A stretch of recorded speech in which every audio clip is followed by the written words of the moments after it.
Talented একটা ছোট্ট মেয়ে এইভাবে যে সে মিডিয়াতে যে এত তার আমি কি বলবো পপুলারিটি পাইছে এটা কিন্তু আমার জানা ছিল না। মূলত সে কোনো দল করতো না, সে খুব সরল সোজা একটা মেয়ে ছিল।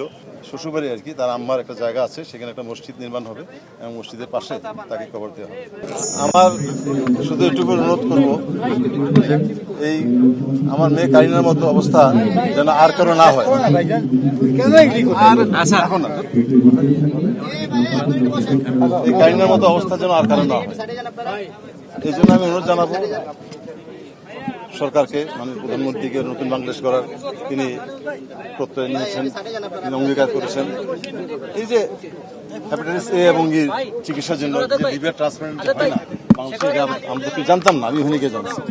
তো এই জিনিসটা ডে ওয়ানে যদি বলতো তাহলে আমরা প্রথমেই তাকে শিফট করে গাড়ি নিয়ে যেতে পারতাম। আমার 5-6 দিন এখানে নষ্ট হয় না, সময় নষ্ট করে ক্ষতিটা হয়েছে, আর লাভ হয় নাই। তারপরেও শি ওয়াজ ফিট, 50% 60% হয়েছে, নাহলে তো এয়ারক্রাফটে নিত না। একটা এভিয়েশনে কখনোই একটা রোগী উঠে না যতক্ষণ তার 50% প্লাস যদি তার শরীরের স্ট্রেংথ না থাকে। তো তারপরে তাকে নেওয়া হয়েছে, কিন্তু উপর আল্লাহ ইচ্ছা যে সেখানে নিয়ে মাত্র 4 দিনের মাথায় এত বড় ভালো একটা হসপিটাল নিয়েছিলাম, তারা বাঁচাতে পারে নাই।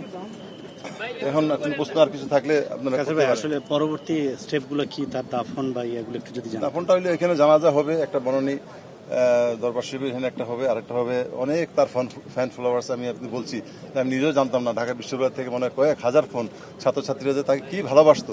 সে যে অল্প সময়ে একটা কন্টেন্ট ক্রিয়েটর হিসাবে একটা ইয়াং ট্যালেন্টেড একটা ছোট্ট মেয়ে এইভাবে যে সে মিডিয়াতে যে এত তার আমি কি বলবো পপুলারিটি পাইছে এটা কিন্তু আমার জানা ছিল না।